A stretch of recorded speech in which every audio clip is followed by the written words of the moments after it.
continuing our journey through understanding what God's promise was to David in 2 Samuel 7, utilizing a parallel passage now in Chronicles. So in the previous video, we were discussing all the ways that it's been rendered. This phrase, Tarath Ha'adam, in 2 Samuel 19, has been rendered in different English translations, showing how difficult it is. Though the ISV uses Walt Kaiser's rendering of the Charter for Humanity, and we went through the different ways that this verse has been rendered in the various English translations and different ways and concepts that appear in this verse in English to try to understand how David conceptualized God's promise to him in 2 Samuel 7 and his response to that.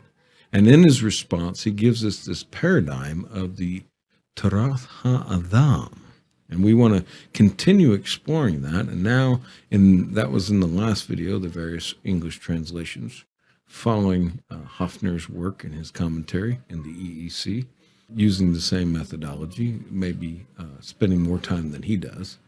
And then now we want to turn to the parallel passage in Chronicles that matches this verse, where a later author is going to give a similar rendering, but it's going to be slightly different, and will again go through the various English ways and the various translations, how it's been rendered. And we're following different paths, and we're using English to make it simple for everyone. But we follow the Old Greek, we follow the Targums, we follow the different traditions within Jewish translations in English of the Hebrew Bible, and also in various English translations in the Hebrew Bible. And we want to continue that in this video, focusing on the parallel in Chronicles. Now, there's a parallel passage that goes along with this in 1 Chronicles chapter 17, verse 17. And we have here, for this is a small thing in your eyes, O God, you have also spoken of your servant's house for a great while to come. So there we go. We have the same thing. And have shown me future generations, O God. See, what is David getting a vision of? What is he seeing? Okay. What is he getting? The future.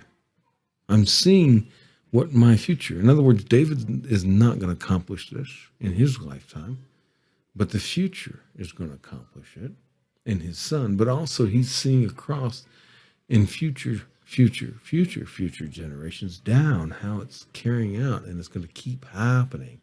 So this is again eschatological. It's again, and when we're talking about prophecy, and then we're talking about the apocalyptic, okay, there's differences there to consider, okay, and understand, and how it's speaking into the future, okay?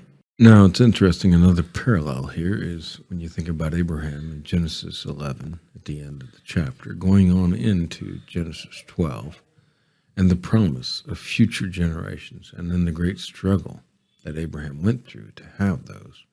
And then how Paul in Galatians is going to pick up on that seed, and Christ being seed.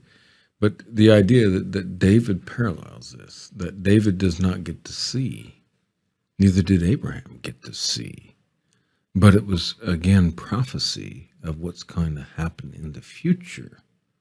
So he's showing him the future.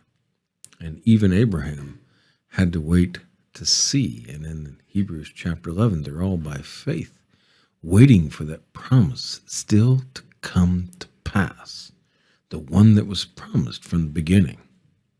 Okay, so it's all wrapped up in this concept.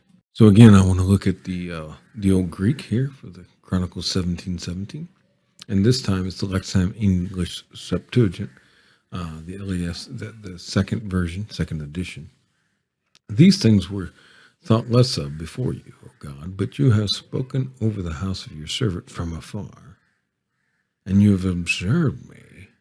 So from afar, God is seeing David and observing him as the appearance of a human. Interestingly, you see me as a human, and yet you raise me up, O Lord God. So this idea of moving from the appearance of a human and then being raised up. Okay, in the Greek, this is the Hebrew we have, remember, is only about 1,000 years old in the Masoretic tradition. And the Greek we have, again, it originally came about 2 centuries before Jesus. So, but anyway, you see how it's being rendered in different ways.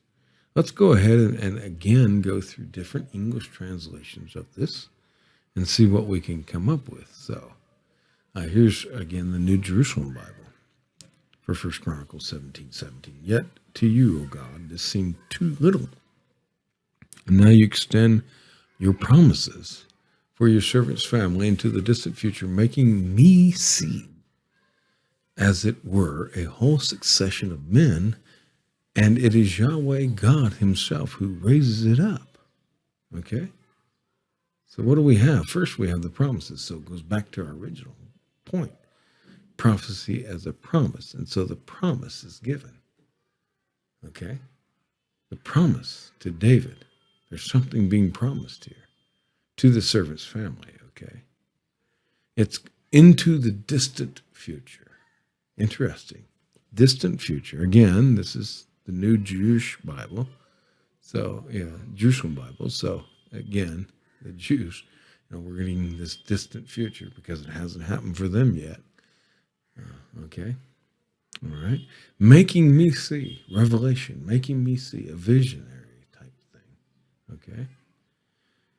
A whole succession of men. This generations, you're making me see the future and generation, succession of succeeding and doing something that's still lacking.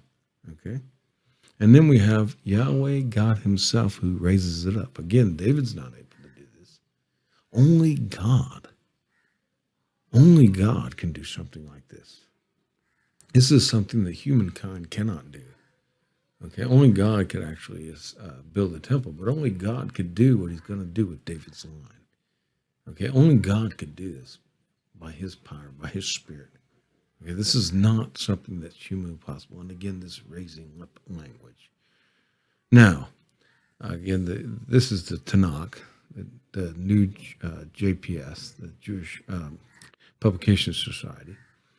Again, yet even this, O God, has seemed to me too little to you, for you have spoken of your servant's house for the future. You regard me as a man of distinction, O Lord God, a man of distinction. And again, who's distinct among all the gods? Yahweh.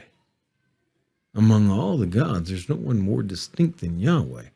And this idea of holiness, being holy as Yahweh is holy, is being distinct as he is. As there's no one like Yahweh, there should be no one like his followers. And we should be Adam, humans of distinction. Interesting here how this is understood. Going to the Net Bible, you do not stop there, oh God. You're not stopping. Okay? God doesn't stop. You have also spoken about the future of your servants, family. Again, it's this idea of family. And you have revealed to me what men long to know, O Lord God. Revealed. It's revelation. Okay? It's a visionary thing. Okay? It's pretty exciting what's hidden here. What men long to know. It's amazing what Peter talks about, how angels long to know certain things. Well, here we have in 1 Chronicles what humans long to know. There's something that they desire to know. Okay? Knowledge. Not, some people have mistakenly thought about secret knowledge, and there's this, go back to Yamauchi wrote a book against Gnosticism, not in the sense of Gnosticism as a cult, but the idea itself of Gnosticism. He wrote a scholastic book in the 70s. There's a second edition, I think, came out about a decade later, where this idea of Gnosticism in the Bible is not true, doesn't exist. So that's all faulty knowledge. Okay, that's not a proper way of thinking of things.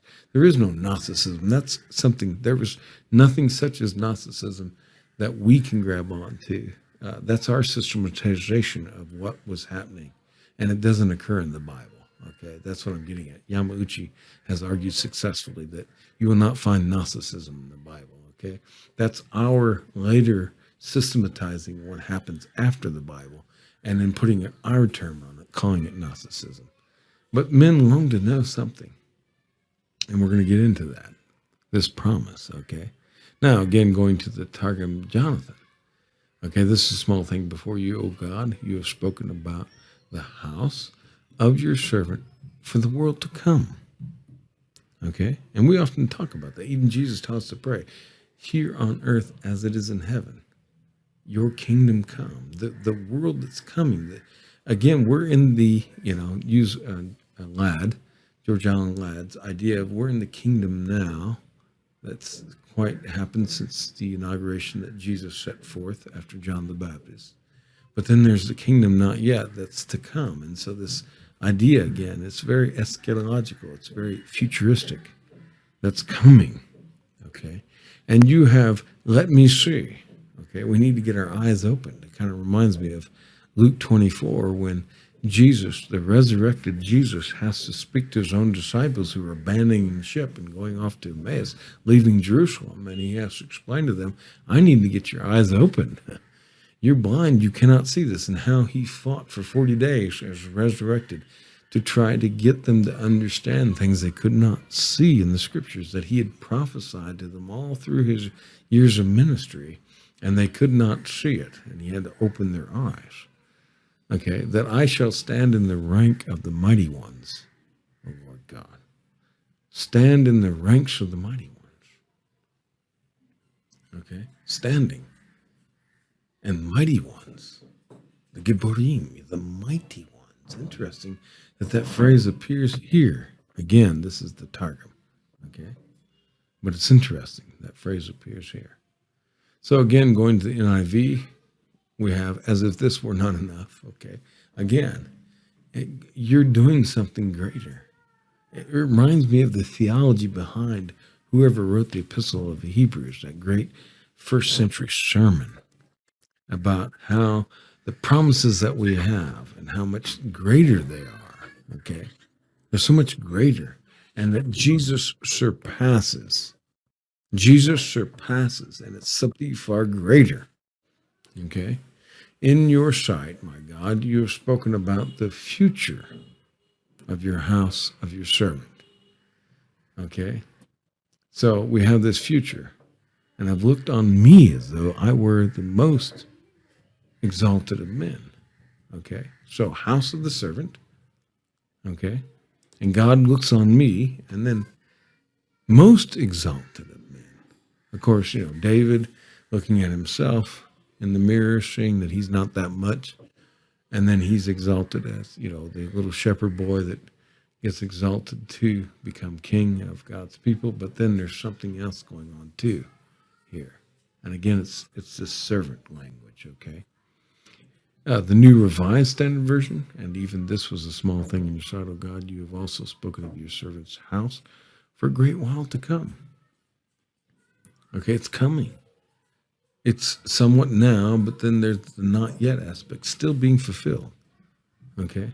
And you, Yahweh, you, God, you regard me. You have regarded me as someone of high rank. Now, for God to think that, he's exalting the humble David. Okay? This is an exaltation of the humble. What Jesus said. Those who humble themselves will be exalted. Those who exalt themselves will be humbled. This is that exaltation going on. Okay? Okay, God is doing it. Now, again, the New American Bible, and yet even this is too little in your sight, O God, for you have made a promise. Okay, we got promise, again, regarding your servant's house reaching into the future. It's this reaching into the future aspect, okay? So, what's the point? When you think about it, okay? David cannot build the temple. And so his son is going to have to build the temple. So therefore, David is going to die. And his son is going to reign as king. And his son is going to build it. And yet God is kind of hedging that gap. He's going beyond, causing David, and David is going to do this in a sense through his seed. The future is going to continue. Okay? And this thing placed upon David, this promise is going to happen in the future. Again, eschatological, okay? And you have looked on me as henceforth the most notable of men. Henceforth, there's something going to happen. There's a change here.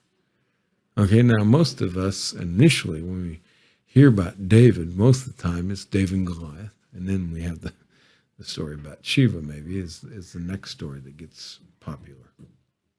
Okay. But he's saying from henceforth, from this point, at 2 Samuel chapter 7 and 1 Chronicles 17, which is a parallel passage, now you see me as the most notable of men. And then 1 Chronicles 17:17 in King James, and this is yet a small thing in thine eyes, O God, for thou hast spoken of thy servant's house for a great while to come, and hast regarded me according to the state of a man of high degree, O Lord God. Again, this idea behind a man of high degree. So it's interesting how the different English Bibles have translated.